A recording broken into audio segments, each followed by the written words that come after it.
저희가 원래 수요일 저녁에 출애굽기 말씀을 저희가 나누었는데 해가 바뀌어 가지고 이제 올해는 신약을 좀 함께 나눴으면 좋겠다 생각을 하면서, 지난번에 저희가 사도행전을 이렇게 하다가 뒷부분을 이렇게 잘 제대로 마무리를 못해서 그 사도행전 부분을 좀 마무리를 하고, 그 다음에 올해는 수요일 저녁에는 로마서 말씀을 한번 저희들이 나누면서, 로마서는 특별히 우리가 믿는 교리에 관한 말씀들이 자세하게 많이 나오기 때문에 올 한 해는 수요일 저녁에 로마서의 말씀을 좀 함께 나눴으면 좋겠다, 그런 생각이 있습니다.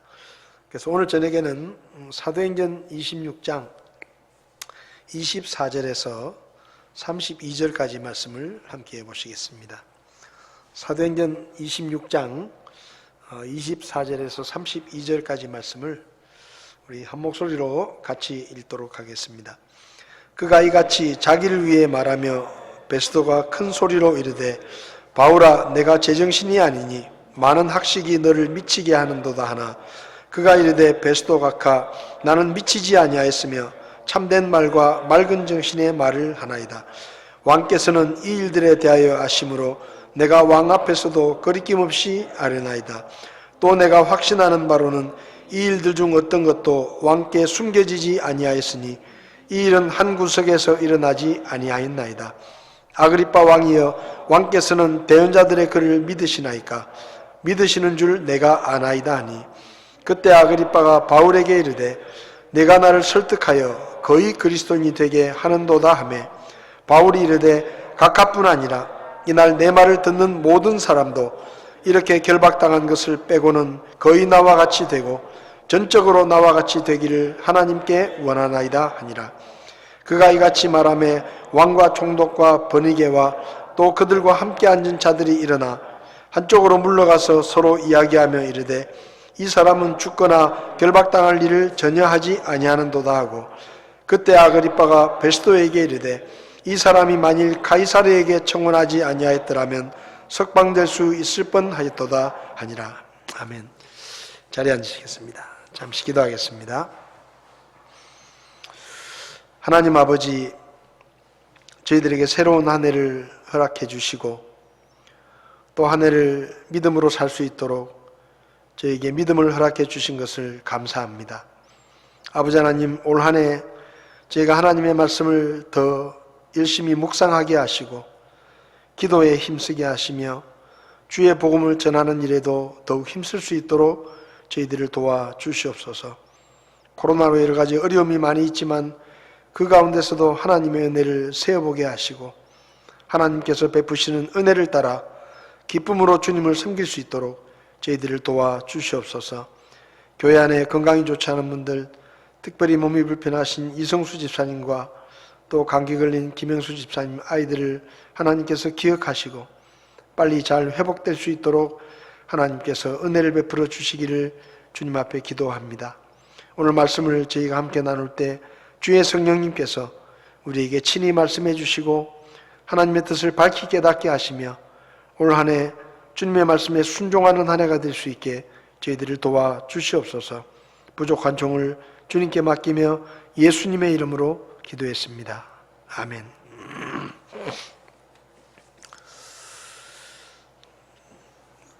사도행전 말씀은 특별히 사도 바울이 중심이 되어서 사도 바울이 행한 초기 교회 역사 또 그리스도인들의 삶에 대해서 기록하고 있는 책입니다.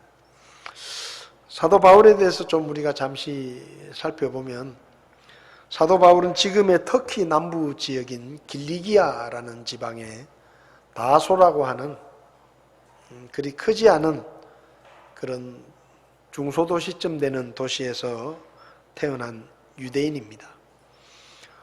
길리기아라는 지역 명칭은 당시 로마가 워낙 넓은 지역을 통치하고 있었기 때문에 그 넓은 지역에 우리나라로 말하면 경기도, 강원도 이렇게 지방 이름을 여러 지역으로 나뉘어서 통치했는데 그 중에 한 지역이 길리기아라는 지역입니다.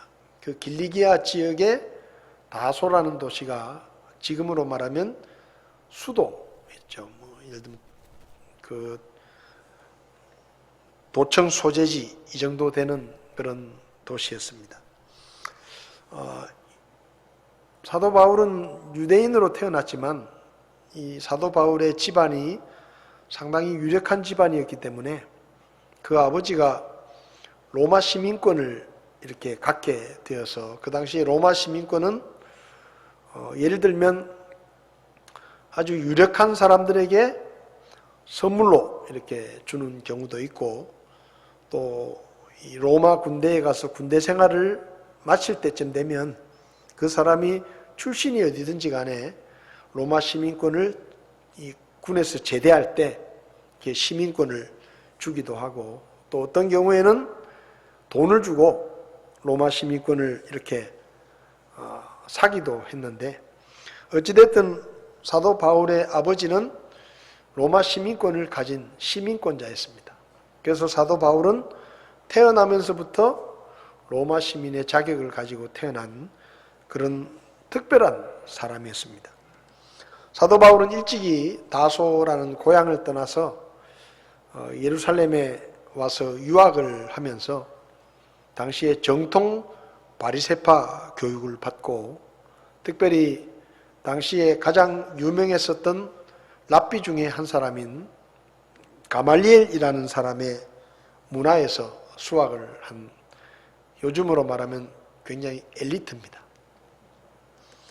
사도 바울은 유대교에 특별한 열심이 있어가지고 유대교를 굉장히 충성스럽게 섬겼는데 그러던 중에 예수님이 죽었다가 다시 살아나셨다고 전하는 예수님의 제자들의 가르침과 또 그 가르침을 믿고 따르는 사람들 또 예수님의 교회가 이제 점점점 왕성하게 확장을 하니까 사도 바울 생각에는 저 그리스도교 때문에 유대교회가 어려움을 겪는다.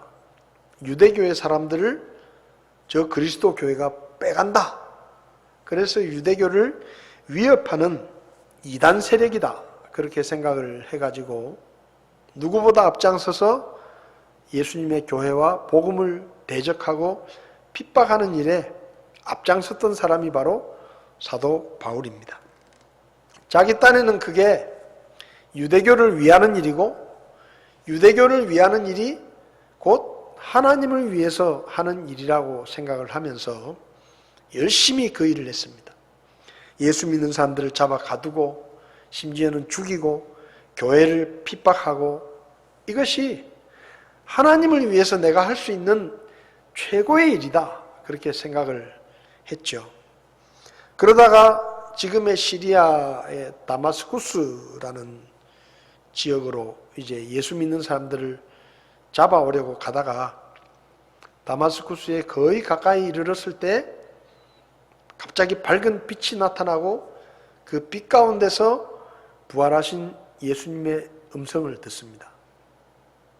사울아 사울아 어찌하여 내가 나를 핍박하느냐.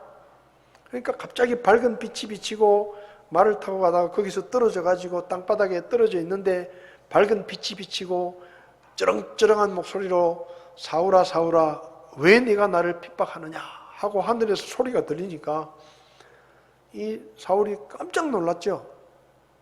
네십니까? 그러니까 나는 네가 핍박하는 예수다. 그 얘기를 듣고는 사도 바울이 정신이 번쩍 드는 거예요. 왜냐하면 예수님의 부활이 제자들이 꾸며낸 거짓말이라고 생각했는데 자기가 직접 지금 예수님의 음성을 듣고 그분을 만나고 있는 겁니다. 대화를 하고 있는 거예요. 그리고 그 빛이 너무 빛이 나가지고 사도 바울이 눈이 잘못돼가지고 앞을 보지 못할 정도로 흐릿흐릿하게 보이는 그런 상황이 된 겁니다. 그래서 사도 바울은 그 사건을 통해서 예수님의 부활이 사실이구나 하는 것을 깨닫게 되었고 앞을 보지 못하니까 일행들에 의해서 다마스쿠스로 들어갔는데 어떻게 또 다마스쿠스에 사는 아나니아라고 하는 제자가 찾아옵니다. 그래서 당신이 어떻게 왔냐? 그러니까 하나님이 나를 당신한테 가라 그랬다. 그래서 당신에게 구원의 도리를 설명해 주고 그리고 침례를 베풀라고 하나님이 나를 보내셨다. 그래서 거기서 사도 바울이 구원을 받고 아나니아라는 사람에게 침례를 받습니다. 그리고 아나니아가 사도 바울에게 무슨 말을 하는가 하면 당신이 지금까지는 교회를 핍박하고 복음을 대적하고 예수 믿는 사람들을 괴롭혔지만 하나님이 당신에게 원하시는 것은 그게 아니다.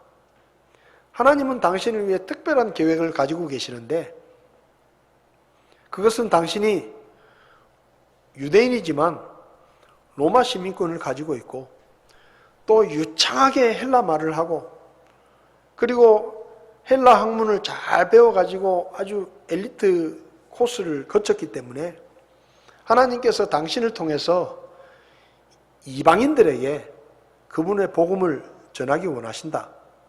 그러니까 당신은 유대인이지만 로마 시민권도 가지고 있고 자유롭게 여행을 할 수도 있고 또 로마 말도 잘하니까 하나님이 당신을 이방인들을 위한 전도자로 선택하셨다라고 가르쳐 주는 겁니다. 그래서 사도 바울이 내가 지금까지 하나님을 위해서 한다고 한 일이 결국은 하나님을 대적하는 일이었구나.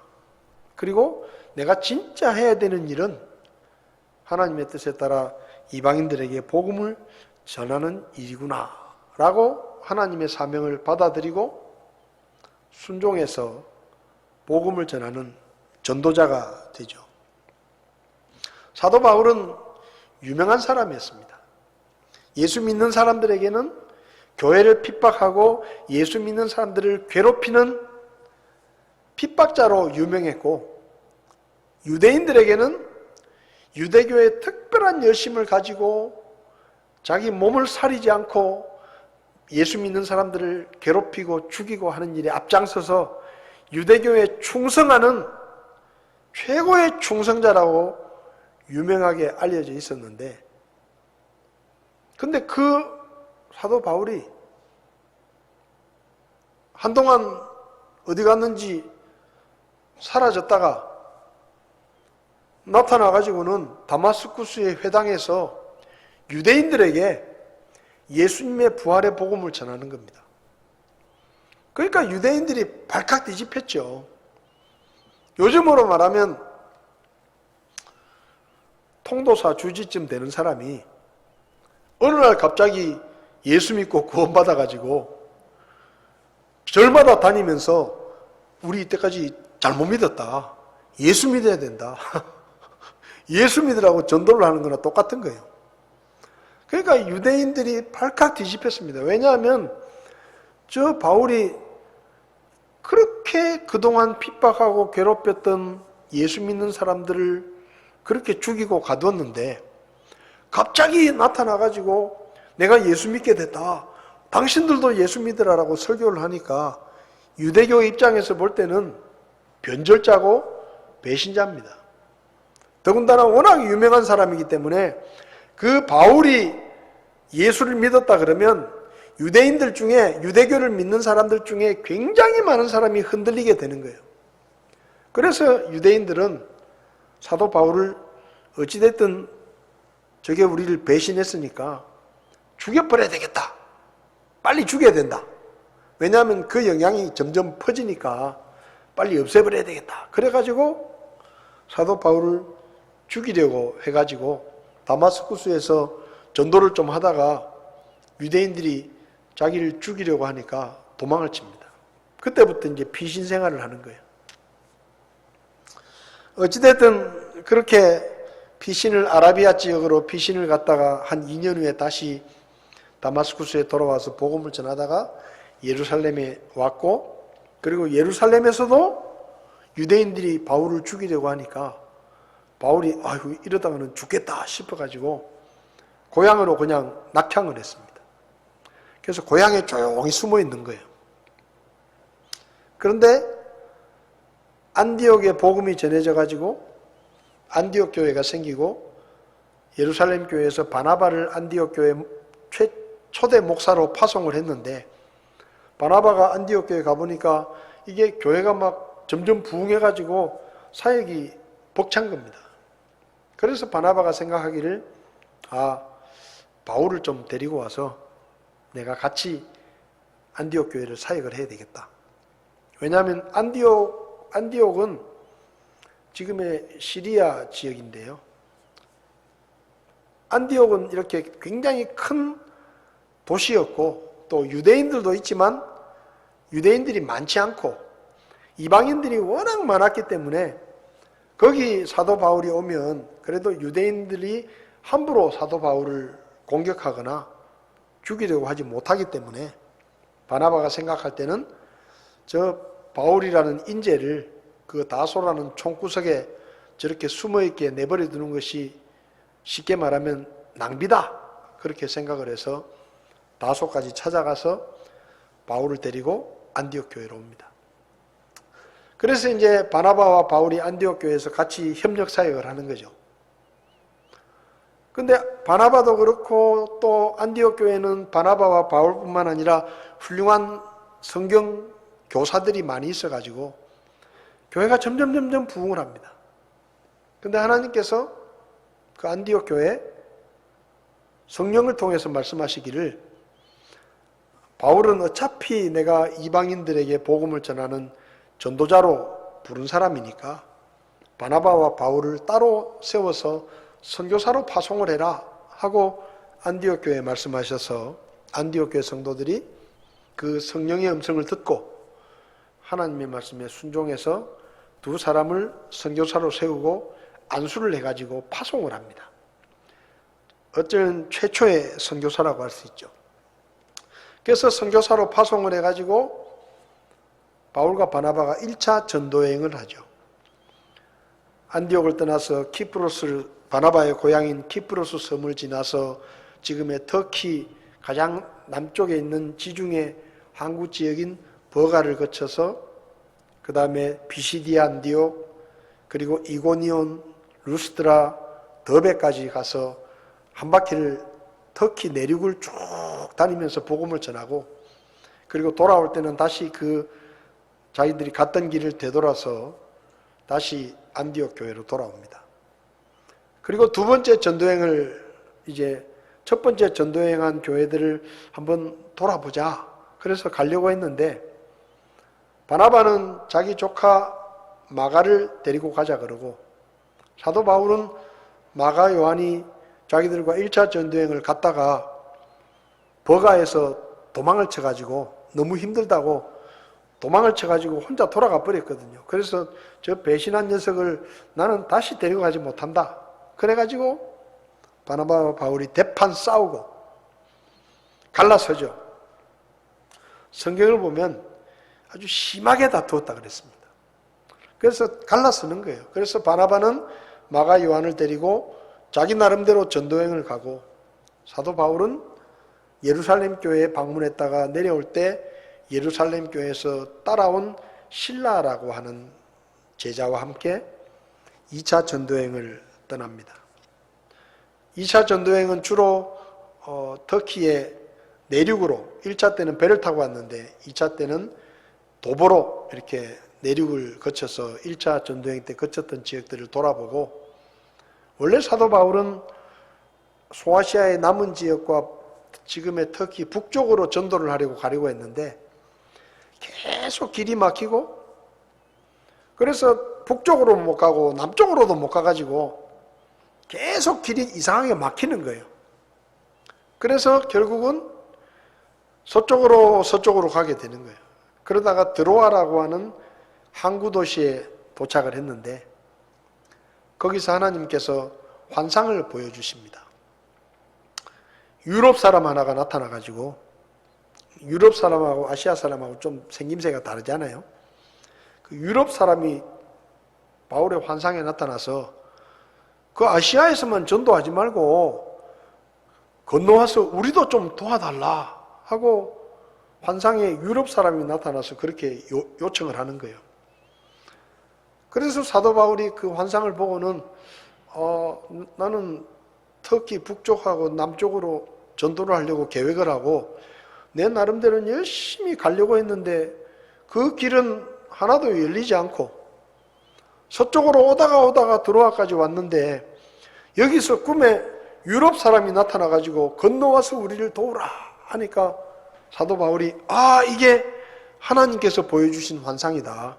그래서 하나님이 우리가 배를 타고 건너가가지고 유럽의 복음을 전하기 원하시는구나. 그래가지고 배를 타고 유럽으로 건너갑니다. 지금의 마케도니아 지역이죠.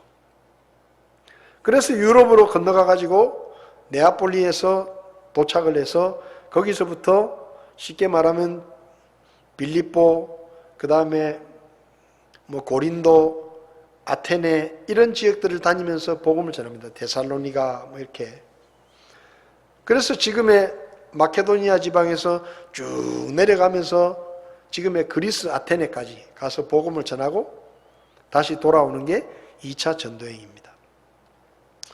그 다음에 이제 2차 전도행을 마치고 와가지고 3차로 전도행을 가는데 3차 전도행은 2차 때 들렸던 지역들을 돌아보고 지금의 그리스 지역까지 가서 또 돌아보고 돌아오는 길에 에베소에 들려서 복음을 전하고 그리고 에베소 지역의 목회자들을 모아가지고 밀레도라고 하는 섬에서 그 사람들을 불러서 거기서 고별 설교를 하고 이제 예루살렘에 돌아와서 붙잡히죠.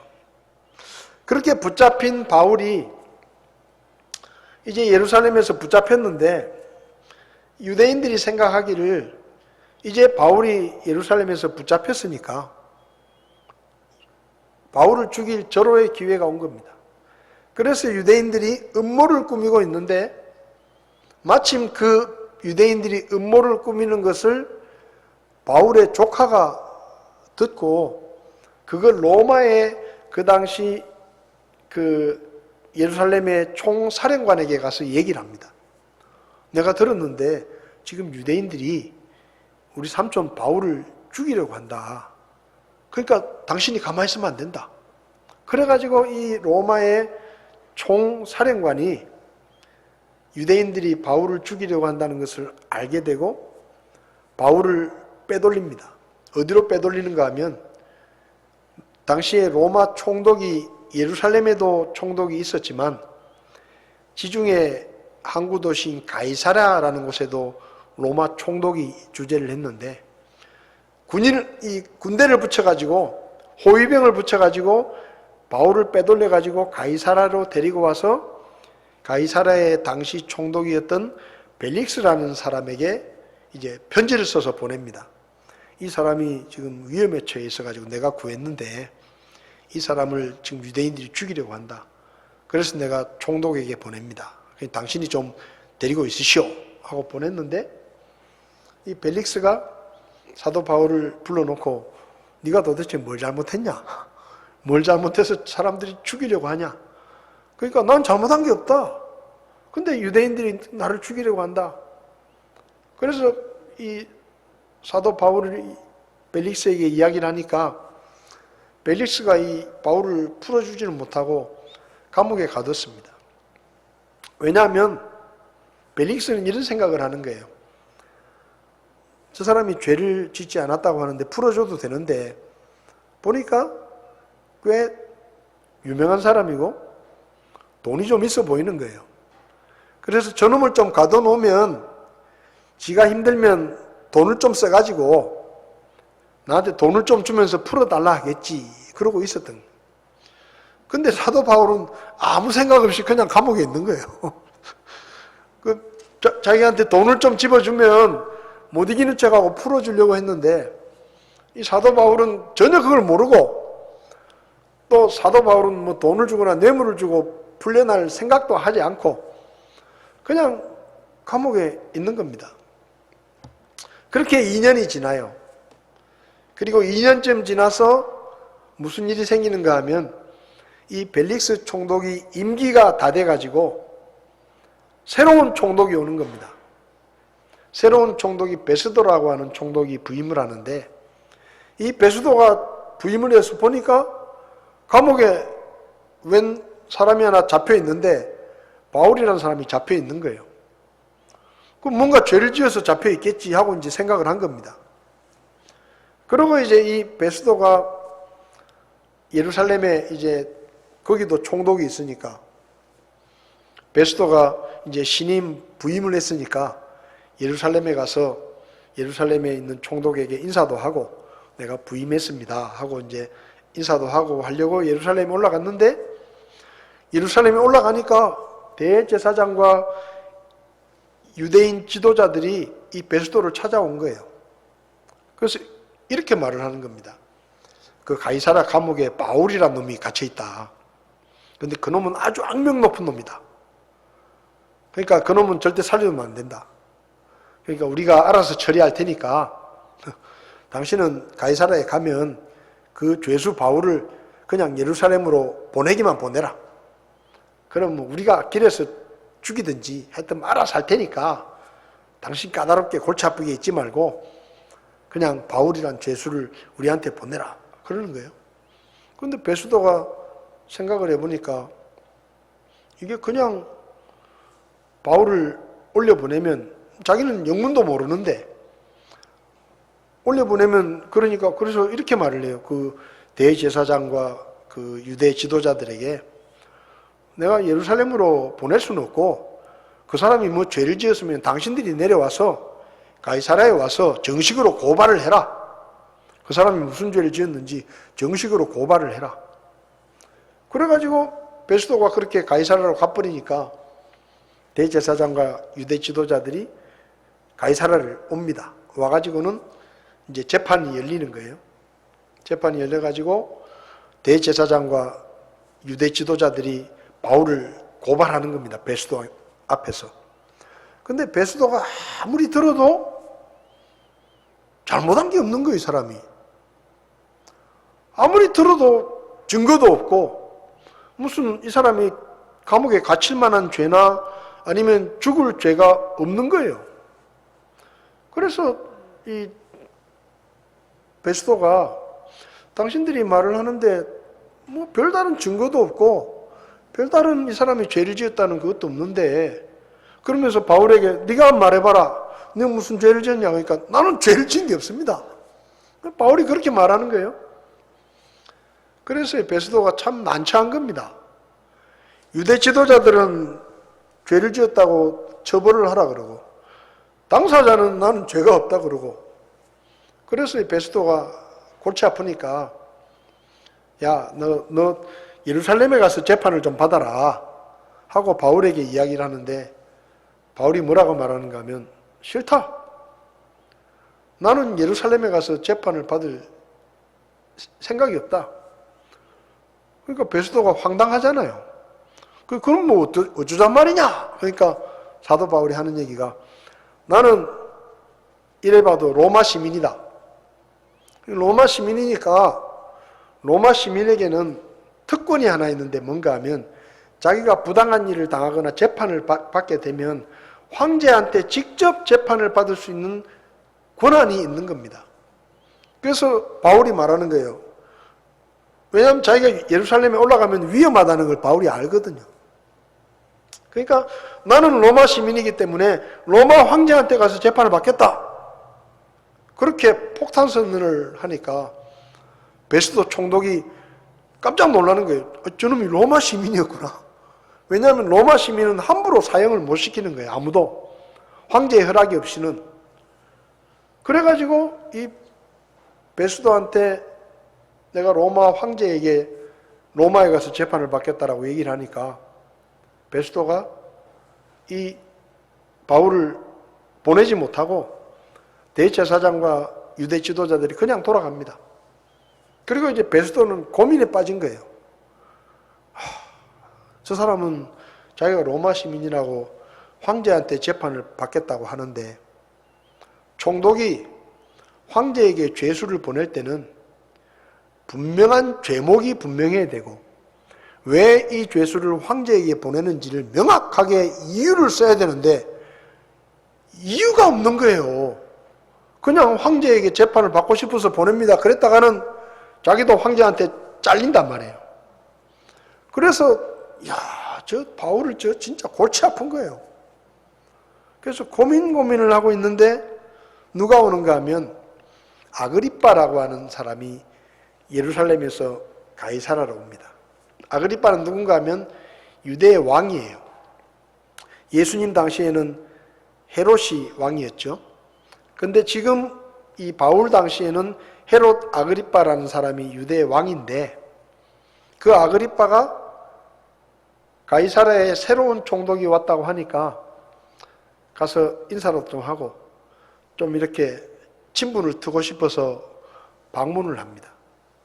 그러니까 베스도가 야, 기회는 이때다. 왜냐하면 내가 골치 아픈 거예요, 바울 때문에. 그래서 아그리빠에게 도대체 저 바울이라는 놈을 어떻게 했으면 좋겠냐, 이제 의논을 하는 거예요. 의논. 저 바울이 로마 시민이라고 황제한테 재판을 받으러 가겠다 그러는데 내가 볼 때는 아무리 봐도 특별한 죄가 없다. 그래서 내가 고민이 돼 죽겠다. 그러니까 아그리빠가 그럼 내가 그 녀석 일단 한번 보자. 그래가지고 이 베스도가 그러면 내일 재판장으로 와라. 그래가지고 아그리빠 왕이 재판정에 있을 때 바울을 불러냅니다. 그래서 이제 아그리빠가 바울에게 이렇게 말하는 거예요. 그 당신 사정을 한번 얘기해봐라. 네 사정을 한번 얘기해봐라. 내가 들어줄 마음이 있으니까 한번 얘기해봐라. 그래서 이제 사도 바울이 얘기를 하는 내용이 이 26장의 앞부분에 나옵니다. 사도 바울이 무슨 얘기를 하는가 하면요, 여러분 보통 죄수들에게 그 죄수의 어떤 결정을 할 수 있는 결정권을 가진 사람들이 한번 네가 말을 해봐라 그러면요, 죄수들이 제일 많이 하는 말이 뭔가 하면 저는 억울합니다. 저는 죄가 없는데 자꾸 죄인이라 그럽니다. 억울합니다. 저를 좀 잘 봐주십시오. 이렇게 말을 해요, 보통. 저는 억울하다. 난 죄가 없다. 이렇게 말을 하는데 아그리빠가 사도 바울에게 네가 하고 싶은 말 있으면 한번 해봐라. 그러니까 사도 바울은 한마디도 안 하는 거예요. 그런 말은.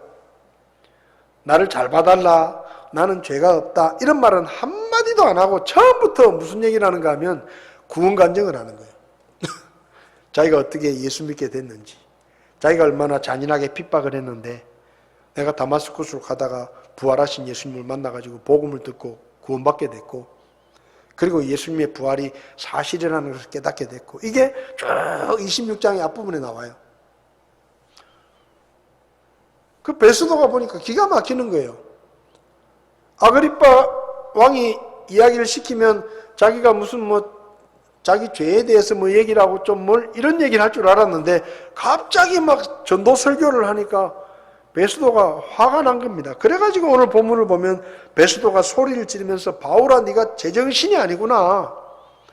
네가 공부를 많이 했다 그러는데 네가 공부를 너무 많이 해가지고 지금 미쳤구나. 그러면서 막 야단을 치는 거예요. 바울의 말을 끊으려고. 그러니까 또 바울이 가만히 있지 않아요. 총독이요, 나는 미친 게 아닙니다. 나는 지금 언제보다도 지금 정신이 말짱하고 내가 지금 얘기하는 건 전부 사실입니다. 그리고 여기 아그리빠 왕도 유대에서 왔는데 이게 무슨 이 일이, 예수님의 일이 무슨 저 동네 시골에서 일어난 일이 아니고 예루살렘 한가운데서 일어난 일이기 때문에 워낙 큰 일이었기 때문에 왕도 다 알고 있을 겁니다. 그래서 내가 지금 얘기를 하는 겁니다. 하고 왕에게 뭐라고 말하는가 하면 당신도 유대인이지만 예언자들의 말을 믿지 않습니까? 그렇게 물었어요. 그러니까 아그리빠가 여기 보면 28절에 야, 네가 나를 그 짧은 시간에 설득을 해가지고 나를 예수쟁이라고 만들려고 하느냐? 그러고 바울을 비꼬죠. 그러니까 이 사도 바울이 뭐라고 말하는가 하면 29절에 각하뿐 아니라 이날 내 말을 듣는 모든 사람이 이렇게 결박된 거 말고는 다 나하고 똑같은 사람이 됐으면 좋겠다. 그게 무슨 말인가 하면 내가 이렇게 묶인 거 말고는 여기 이 말을 듣는 모든 사람들이 나처럼 예수 믿고 구원받은 사람이 됐으면 좋겠다 이 말이에요. 그렇게 얘기를 하는 겁니다. 그러니까 기가 차잖아요. 죄수를 불러다 놓고 너를 변호해보라고 말을 시켰는데 일장 구원 간증을 하고 설교를 하고 예수 믿으라 그러고 난리가 난 거예요. 예수님의 부활이 사실이다 그러고 나는 부활의 증인이다 그러고. 그러니까 이 아그리빠가 베스도 총독을 불러가지고 우리 얘기 좀 합시다. 저쪽 구석에 가더니 저 사람 도대체 뭐냐고 저게. 내가 들어보니까 죄를 진 게 하나도 없다. 저 사람 잘못한 게 아무것도 없다. 참 당신 골치 아프겠다. 근데 저 사람이 황제에게 재판을 받겠다고 뱉어놨으니 어떻게 할 수도 없고, 응? 나 같으면은 당장 풀어줬을 건데, 저 사람이 황제한테 재판을 받겠다고 이미 청원을 해놨기 때문에 그냥 풀어줄 수도 없고, 황제에게 보내긴 보내야 되는데, 참 당신도 골치 아프겠다. 그러고 그냥 돌아가 버린 거예요. 여러분, 사도 바울이 그 감옥에 갇혀서 죄수의 몸으로 억울하지만 왕이 당신 사정을 한번 얘기해 보라 그랬을 때 자기를 변호하는 말은 한마디도 하지 않습니다. 구원 간증하고 복음을 전하고 예수 믿으라 그러고 이렇게 했다 이 말이에요. 그럼 사도 바울이 왜 그렇게 했겠느냐? 한마디로 말하면 자기의 구원과 복음에 대한 확실한 확신이 있었기 때문에, 분명한 확신이 있었기 때문에, 내가 구원받은 것, 내가 예수님을 믿고 구원받은 것, 그것이 확실한 구원의 확신이 있었고, 그리고 예수님의 부활이 사실이라고 하는 확실한 확신이 있었기 때문에 왕 앞에서도 총독 앞에서도 당당하게 담대하게 외칠 수가 있는 것입니다. 미쳤다는 소리를 듣습니다. 너는 정신이 제정신이 아니구나. 미쳤다는 얘기를 듣고 그런 모욕을 당하면서도 사도 바울은 계속해서 복음을 전합니다. 복음에 대한 확신, 구원에 대한 확신, 이것이 그로 하여금 입만 열면 복음을 전하게 만든 것이죠. 여러분, 우리는 구원의 확신을 가져야 합니다. 구원의 확신. 내가 하나님이 보내주신 구원자 예수님을 믿고 모든 죄를 이미 용서받았고 영원한 생명을 얻었고 내가 이 세상을 떠나면 반드시 하나님께서 예비해 놓으신 천국에 들어갈 것이고 그 천국에서 하나님과 함께 영원히 살게 될 것이라고 하는 그 구원에 대한 확신, 이 확신이 우리에게 있어야 하는 것입니다. 나는 내가 지금 인생을 마쳐도 지옥에 가지 않고 심판과 지옥의 형벌을 피하고 하나님의 나라에 들어갈 수 있다는 확신, 그 확신이 우리에게 있어야 되는 거예요. 여러분, 지금 우리는 너무 편하게 예수 믿습니다. 솔직하게 말하면 한국의 그리스도인들은 너무 게으르고 너무 나태하고 영적으로 너무 해이해요. 여러분, 지금 이 지구의 반대편 파키스탄이나 터키나 이런 이슬람 국가들에서는요, 지금도 예수 믿는다는 것 때문에 목베임을 당해서 죽고 총에 맞아 죽고 돌에 맞아 죽고 감옥에 갇히고 선교사들이 죽임을 당하고 그런 일들이 지금도 일어나고 있습니다. 우리는 이 대한민국에만 사니까 다 우리처럼 예수 믿는 거라고 생각하지만 지금도 목숨을 걸고 복음을 전하고 목숨을 걸고 예배를 드리고 성경을 읽는 것 때문에 붙잡혀가서 목베임을 당해서 죽고 칼에 맞아 죽고 돌에 맞아 죽는 그런 일들이 지금도 일어나고 있습니다. 지금도. 우리는 모르죠. 그걸 잘. 우리는 그냥 마음대로 성경책 들고 다녀도 되고 휴대폰마다 성경책이 깔려 있어가지고 차 타면 성경책 읽어도 되고 찬송을 불러도 되고 마음대로 예배 드리고 자유롭게 교회 와서 예배 드리고 이러니까 모르죠. 근데 지금 우리가 사는 이 시대에도 예수 믿는 것 때문에 목숨을 잃고 복음을 전한 것 때문에 감옥에 갇히고 죽임을 당하는 이런 사람들이 많습니다. 근데 그들이 그 고난과 순교를 당하면서까지 복음을 지키고 예수님을 붙잡는 것이 이유가 뭡니까? 구원의 확신 때문이에요. 구원의 확신. 죽이려면 죽여라.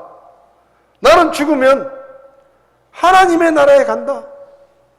그 확신 때문에 목숨을 거는 거예요. 사도 바울이 그 확신 때문에 자기를 변호하기보다는 복음을 전하는 것입니다. 구원에 대한 확신. 여러분, 새로운 한 해를 시작하면서 우리 마음속에 구원의 확신이 더 선명하게 우리 마음속에 새겨져야 할 것입니다. 우리는 구원받은 그리스도인입니다. 우리는 그저 이 세상에서 영원히 살 사람들이 아닙니다. 우리는 이 세상에서 잘 먹고 잘 사는 것이 우리 인생의 목표가 아닙니다. 우리는 이 세상에서 영원히 살 사람들이 아니에요. 우리는 하나님의 나라를 바라보고 하나님의 나라를 향해서 가고 있는 순례자들이고 이 땅은 잠시 있다가 떠나가는 그런 곳입니다. 천상병 시인이 귀천이라는 시를 썼는데 그 시에 보면 나 하늘로 돌아가리라. 나 하늘로 돌아가리라. 그 하늘에 올라가서 소풍 잘 다녀왔다고 말하리라. 우리는 지금 여행하는 겁니다. 이 세상이 우리가 영원히 살 곳이 아니에요. 그런데 구원의 확신이 분명하지 않으면 자꾸 이 세상의 것들에 기웃거리게 되는 거예요. 이 세상에서 잘 먹고 잘 사는 게 잘 사는 거라고 생각하게 되는 겁니다. 세상의 것들에 마음을 뺏기게 되는 거예요. 그런데 사도 바울은 전혀 세상의 것에 마음을 뺏기지 않았어요. 왜? 구원의 확신 때문에.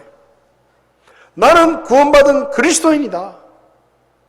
나는 이 세상에서 영원히 살 사람이 아니라 하나님의 나라가 내 집이고 내가 돌아갈 고향이고 거기가 바로 내가 살아갈 곳이다.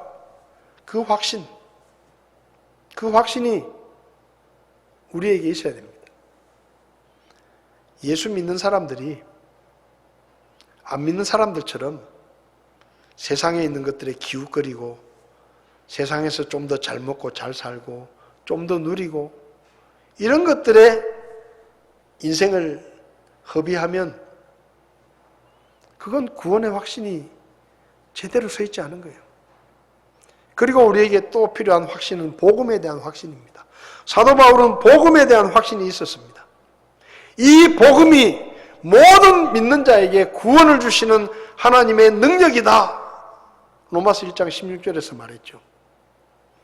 그래서 지금 사도 바울은 아그리빠 왕 앞에서 베스도 총독 앞에서 다른 얘기를 하는 게 아니라 그 복음을 이야기하는 겁니다. 무자비한 핍박자였었던 교회를 핍박하던 하나님의 원수였던 자기를 변화시키고 자기를 구원에 이르게 했던 그 복음이 반드시 누군가를 구원에 이르게 한다는 그 확신. 그래서 그는 외치고 있는 거예요. 베스도가 미쳤다라고 말했습니다. 아랑곳하지 않습니다. 우리도 전도하다 보면 미쳤다 소리 들어요. 저 양반은 입만 벌리면 예수 믿으라.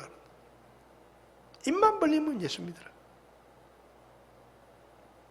제가 군 제대를 하고 신학교 가기 전에 신학교 가려면 학비를 벌어야 되니까 군대 제대를 하고 직장 생활을 한 6개월 정도 한 적이 있습니다. 근데 일자리를 구하려고 아무리 돌아다녀도 취직을 안 시켜주는 거예요. 왜냐하면 너 우리 회사 오면 얼마나 일할 수 있냐? 저 6개월밖에 일 못합니다. 6개월 있다가 뭐 할 건데? 신학교 갑니다. 그러니까 아무도 안 써주는 거예요. 6개월밖에 일 안 한다니까. 뭐 너 우리 회사에 와서 얼마나 있을 수 있냐? 그럼 하여튼 죽을 때까지 있겠습니다. 그래야 되는데 6개월밖에 못 있습니다. 그러니까 아무도 안 써주는 거예요. 근데 어느 회사에 가니까 그때도 솔직하게 얘기를 했죠. 저 6개월밖에 일 못합니다. 그 6개월 있다 뭐 할 건데? 저 신학교 갑니다. 근데 그 사장이 젊은 친구가 솔직해서 좋다. 그러면서 내일부터 출근해라 그러는 거예요. 그래서 일을 나갔어요. 그래서 제가 그 회사에 취직을 하면서 제 마음에 기도하기를 하나님 제가 6개월 동안 이 회사를 다닐 텐데 제가 6개월 동안 두 사람에게 복음을 전하고 두 사람을 주님께로 제가 인도하기 원합니다. 그렇게 기도를 하고 목표를 세웠어요. 그리고 일주일 동안 그 직장에 출근을 하면서 일하는 사람들 중에 제가 관상을 봤습니다. 야, 누구한테 전도를 하면 예수 믿겠나? 쫙 직원들을 전부 다 한 명씩 둘러봐가면서 제가 딱 돌아보다가 두 사람을 딱 찍었어요. 그 회사에 일하는 직원 중에 두 사람을 딱 찍어가지고 아침에 출근하면 그 두 사람한테는 제가 꼭 찾아가서 인사를 합니다. 오늘 좋은 날입니다. 예수 믿고 구원 받으십시오. 그 두 사람한테는 꼭 딴 사람한테는 제가 인사를 안 해도 그 사람한테는 절대 빼먹지 않고 매일 인사를 해요. 아침마다 가서 인사합니다. 퇴근할 때 되면 딱 가가지고 그 두 사람한테 인사를 합니다. 오늘 하루 수고하셨습니다. 예수 믿고 구원 받으십시오. 매일 그러니까 이 두 사람이 죽겠는 거예요. 매일 와가지고 그날 일 치니까. 그래서 한 두 달 지나니까 제가 가면 이군 예수 믿으라고 알았어. 이군 예수 믿으라고 알았어. 귀찮게 생각하는 거예요. 어찌됐든 제가 기도하면서 복음을 전했습니다. 근데 그 해가 12월 31일이 주일이었는데 12월 31일 날 그 두 사람이 저를 따라 교회에 왔습니다. 그리고 복음을 듣고 구원을 받았습니다. 기가 막힌 일이에요. 매일 그 두 분이 나중에 구원받고 난 다음에 저한테 그러시는 거예요. 처음에는 장난인 줄 알았다. 처음에 장난인 줄 알았다는 거예요. 하다가 말겠지. 좀 하다가 말겠지. 지치겠지. 근데 두 달, 세 달을 가더라는 거예요. 자기 아는 사람 중에도 교회 다니는 사람 많은데 그렇게 자기한테 그렇게 복음을 열심히 신실하게 전해준 사람이 없다는 거예요. 그리고 결정적인 일이 있었는데 그게 뭔가 하면 제가 이제 짐을 이제 차에다가 트럭에다가 납품을 하려고 실는데 그 굉장히 무거워가지고 여러 사람이 들고 이제 그걸 차에 싣거든요. 근데 옆에 그 폐 건축 공사장에서 건물을 해체를 하고 있는데 이만한 돌이 날라온 거예요. 돌이 날라와가지고 제 뒤통수를 탁 때렸어요. 그래서 제 뒤통수에 피가 막 나는 거예요. 저는 처음에 몰랐어요. 근데 뭐 어깨가 뜨뜻하길래 이렇게 만져보니까 피가 막 흐르더라고요. 그 옆에 사람들이 다 놀래가지고 큰일 났다. 그래서 제가 그날 병원에 가가지고 12바늘인가 꿰맸어요. 12바늘인가 꿰맸는데 진짜로 하나도 안 아프더라고요. 그 다음날 출근했어요. 그 다음날 출근하니까 사람들이 사장부터 놀래가지고 야, 왜 왔냐? 며칠 좀 쉬지. 그 머리 얻어맞고 피 그렇게 꼬매가지고 그렇죠. 그랬어요. 너 예수 믿는 사람인데 아프면 좀 내가 놀겠는데 안 아파서 왔다. 안 아픈데 어떻게 노냐 내가 양심상. 내가 예수 믿는 사람인데. 그 출근했거든요. 그 병원에 치료하러 가는데 점심시간에 갔다 오는 거예요 내가. 그 업무에 지장 안 주겠다고. 그게 다 미친놈이라 그래요. 근데 제가 전도하려고 했던 그 두 사람이 그걸 본 거예요. 그걸 보고는 저 친구는 뭐가 다르다. 저 친구가 믿는 예수라고 하면 내가 한번 들어봐야 되겠다. 그래서 예수 믿은 겁니다. 여러분, 복음에 대한 확신. 내가 이 복음을 전하면 이 복음이 누군가에게 구원을 주는 하나님의 능력이다. 그 확신 때문에 사도 바울이 복음을 전한 겁니다. 이제 우리가 새로운 한 해를 맞았습니다. 구원의 확신을 가지고, 복음에 대한 확신을 가지고 저와 여러분들이 올 한 해 구원해 주신 하나님 앞에 감사하고 할 수 있는 대로 복음을 전하고, 그래서 하나님 앞에 영광을 돌리는 그런 삶을 살 수 있기를 바랍니다. 우리에게 필요한 것이 이 어려운 시기에도 구원의 확신과 복음에 대한 확신이 저와 여러분들에게 다시 한번 필요하다는 그런 말씀을 꼭 드리고 싶습니다. 기도하시겠습니다.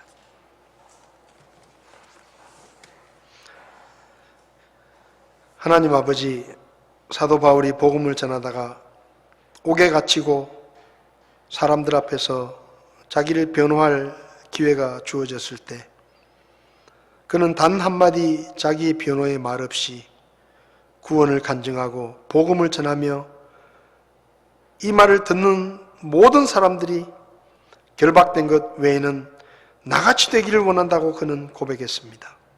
아버지 하나님, 이제 2022년 새로운 한 해를 시작합니다.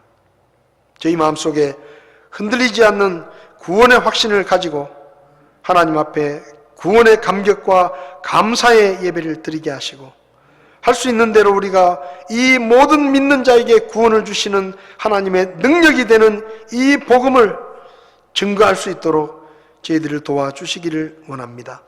코로나 때문에 전도하는 일이 어렵고 복음을 전하는 것이 쉽지 않지만 올 한 해도 우리가 이 복음을 전하는 일을 쉬지 않게 하시고 때를 얻든지 못 얻든지 주의 복음을 전할 수 있도록, 그래서 아무쪼록 한 영혼이라도 구원할 수 있도록 저희들을 써 주시옵소서. 오늘도 저에게 귀한 말씀 주심을 감사드리며 예수님의 이름으로 기도했습니다. 아멘. 예배를 마치겠습니다.